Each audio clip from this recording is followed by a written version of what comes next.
আজ আমি সোনালী মুরগি রান্না করব আলু দিয়ে ঝোল রান্না করব। এভাবে আলু দিয়ে ঝোল রান্না করলে খুবই স্বাদ লাগে। সাদা ভাত, পোলাও, রুটি, পরোটা সব কিছুর সাথে খেতে দারুণ লাগে। হ্যালো এভরিওয়ান, কেমন আছেন সবাই? আশা করি ভালো আছেন। আপনাদের দয়ায় আমিও ভালো আছি আলহামদুলিল্লাহ। তো রান্না করতে চলে আসলাম। চুলায় একটা কড়াই বসিয়ে দিয়ে আমি পরিমাণ মতো তেল দিয়ে দিয়েছি।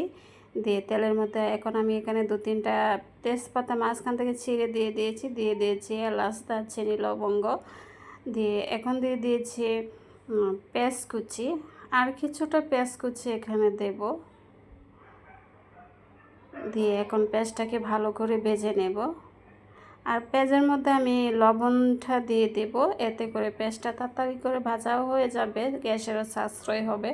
যেহেতু সিলিন্ডার গ্যাস, একটু সাশ্রয় করারও চিন্তা করতে হবে। তাই লবণ দিলে, পেঁয়াজটার মধ্যে লবণ দিলে তাড়াতাড়ি করে পেঁয়াজটা ভাজা হয়ে যায়। তো পেঁয়াজটা ভাজা হয়ে গেছে, এখন এখানে আমি মশলা দিয়ে নেব। আমি এখানে দিয়ে নেব আদা বাটা, দিয়ে দেব রসুন বাটা, আদা বাটা দিয়ে দিয়েছি, রসুন বাটা দিয়ে দেব জিরা বাটা, আর দিয়ে দেব মিষ্টি জিরা বাটা। এটা মিষ্টি জিরা বাটা। আর মিষ্টি জিরাটা দিলে হয় কি, মাংসের সুন্দর একটা ফ্লেভার আসে। আমি সব মাংস রান্নাতে মিষ্টি জিরাটা দেওয়ার চেষ্টা করি, দিই সবসময়। এতে করে সুন্দর একটা ঘ্রাণ হয়, খেতেও দারুণ লাগে। আর আমি সবসময় শিলপাটায় বেটে রান্না করি মাংস। মশলাটা শিলপাটায় বেটে নিই, ব্লেন্ডার কমই করি, কারণ ব্লেন্ডার করার মশলা আমার হাজব্যান্ডে বেশি খেতে চায় না, তাই শিলপাটা বেটে নিই। আর শিলপাটায় বাটা রান্না কিন্তু খেতে দারুণ লাগে। তো মশলাটা কাঁচা গন্ধ যাওয়া অবধি আমি ভালো করে ভেজে নিয়েছি, যেন কাঁচা গন্ধটা না থাকে, সুন্দর করে ভেজে নিচ্ছি।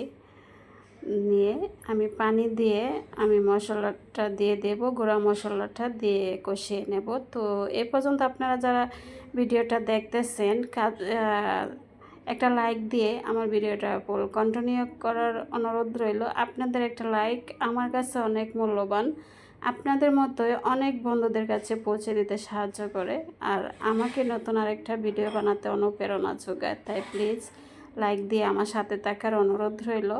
আর আপনারা যে যেখান থেকে দেখতেছেন, কাছে কিংবা দূরে, দেশ কিংবা দেশের বাহিরে, যে যেখান থেকে দেখতেছেন, আপনাদেরকে অসংখ্য অসংখ্য ধন্যবাদ আমার ভিডিওটা আপনাদের মূল্যবান সময় দিয়ে দেখার জন্য। যদি কোনো অংশ আমার রান্নার ভালো লেগে থাকে, তাহলে আমার চ্যানেলটাকে সাবস্ক্রাইব করে দিয়ে আমার পাশে থাকার অনুরোধ রইল। আর আপনারা যারা সাবস্ক্রাইব করে দিয়েছেন, আপনাদেরকে অসংখ্য অসংখ্য ধন্যবাদ। আর দেখতে থাকুন আমি কীভাবে রান্না করি। তো মশলাটা কষানো হয়ে গেছে, আমি কথা বলার মধ্যেই মশলাটা দিয়ে নিয়েছিলাম, দিয়ে মশলাটা কষিয়ে নিয়েছি। এখন আমি মুরগিটা দিয়ে দিয়েছি। এখানে 2টো সোনালী মুরগি আমি নিয়ে নিয়েছিলাম, নিয়ে কেটে ধুয়ে পরিষ্কার করে এখন আমি কষিয়ে নিচ্ছি। আমি নেড়ে ছেড়ে মশলাটা মিশিয়ে নিয়েছি মুরগির গায়ে, মিশিয়ে আমি ঢাকনা দিয়ে ঢেকে কিছুক্ষণ কষিয়ে নেব।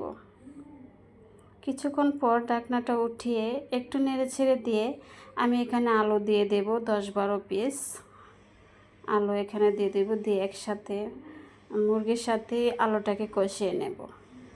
এখন আমি এখানে আলু দিয়ে দিচ্ছি।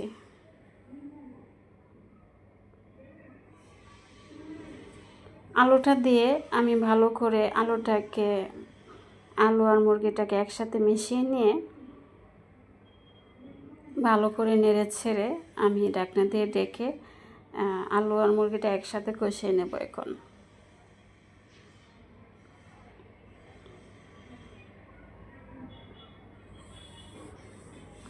আমি ঢাকনাটা উঠিয়ে নিচ্ছি। কষানো হয়ে গেছে, আমি অফ ক্যামেরা আরও 2-3 বার করে নেড়ে ছেড়ে দিয়েছিলাম, একদম তেলটা ছেড়ে দিয়েছে, সুন্দর কষানো হয়েছে। এখন এখানে আমি ঝোল দিয়ে দেব। আমি গরম পানি দেব, ঠান্ডা পানি দেব না, এতে করে তাড়াতাড়ি করে রান্না হয়ে যাবে, তাই গরম পানিটা আমি এখানে দিয়ে নেব। আর এভাবে রান্না করলে খুব স্বাদ লাগে খেতে। আর আলু দিয়ে একটু ঝাল ঝাল করে রান্না করলে তো অনেক স্বাদ লাগে খেতে। আর আমি একটু ঝাল ঝাল করেই রান্না করছি, একটু ঝাল হবে, তবে খেতে দারুণ লাগবে। আমি ঝোলটা দিয়েছি, ঝোলটা একটু বেশি দিয়েছি যেহেতু ঝোল হবে আলুর, তাই ঝোলটা একটু বেশি দিয়েছি। দিয়ে এখন নেড়ে ছেড়ে দিয়ে ঢাকনা দিয়ে ডেকে আমি কিছুক্ষণ রান্না করব। আমি 10 মিনিটের মতো রান্না করে ঢাকনাটা উঠিয়ে নিয়েছি, নিয়ে একটু নেড়ে ছেড়ে দিচ্ছি। অফ ক্যামেরা অবশ্যই আরেকবার নেড়ে দিয়েছিলাম। এখন আমি এখানে দিয়ে দেব এই যে দুটো মুরগি তো দুটো কলিজা আমি গরম পানি দিয়ে 10 মিনিটের মতো ভিজিয়ে রেখে আমি কলিজাটাকে ধুয়ে আমি দিয়ে দিয়েছি। গরম পানি দিয়ে ধুয়ে নিলে হয় কি কলিজাটা একটু তেতো তেতো লাগে, সেটা লাগে না, রক্তটাও বেরিয়ে যায়। দিয়ে এখন এখানে আমি 7-8টা কাঁচামরিচ আস্ত দিয়েছি, ভেঙে দিইনি, ভেঙে দিলে বেশি ঝাল হয়ে যাবে। এটা ঝালের জন্য না, শুধু ফ্লেভারের জন্য। এখন কিছুক্ষণ রান্না করে নিয়ে এখন ঢাকনাটা উঠিয়ে এখন এখানে দিয়ে দেব গরম মশলা। এখানে 1 টেবিল চামচের মতো গরম মশলা দিয়ে দেব। আর এটা আমার হাতে বানানো গরম মশলা, এটা শাহি গরম মশলা, খুব স্ট্রং ফ্লেভার, বেশি দেওয়া যাবে না। 1 টেবিল চামচের মতোই দিয়েছি, বেশি দিলে মানে খুব স্ট্রং ফ্লেভার তো বেশি দেওয়া যাবে না। একটু নেড়ে ছেড়ে মিশিয়ে আমি আরও 5 মিনিটের মতো লো আছে আমি রান্নাটা করে নেব, যেন গরম মশলাটা তরকারিটার সাথে মিশে যায় আর কি। আর আপনারা কমেন্টে জানাবেন কেমন হয়েছে রান্নাটা, তবে খেতে দারুণ হয়েছিল। আর কালারটাও দেখেন খুবই সুন্দর হয়েছে। আর সত্যি বলছি খেতে অসম্ভব মজা হয়েছিল, একটু জাল জাল হয়েছে, খেতে দারুণ লাগছিল।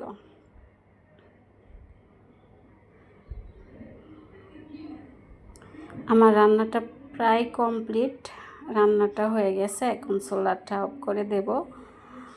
দেখুন কালারটা কত সুন্দর এসেছে। আজকের মতো এখানেই রাখছি। ধন্যবাদ আপনাদের সবাইকে।